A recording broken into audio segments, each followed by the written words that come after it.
ఆడపిల్ల సిగ్గుపడితే ఆ బుగ్గలోన సొట్ట పడితే ఎంత గ్లామరో హల, ఎంతెంత గ్లామరో హల.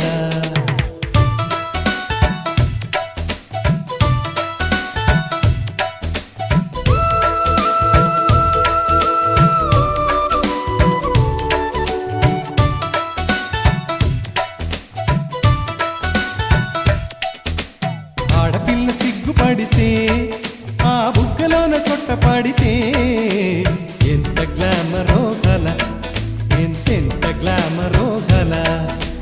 లేడి పిల్ల ఆటలాడితే ఆ ఆటలోన బయట జారితే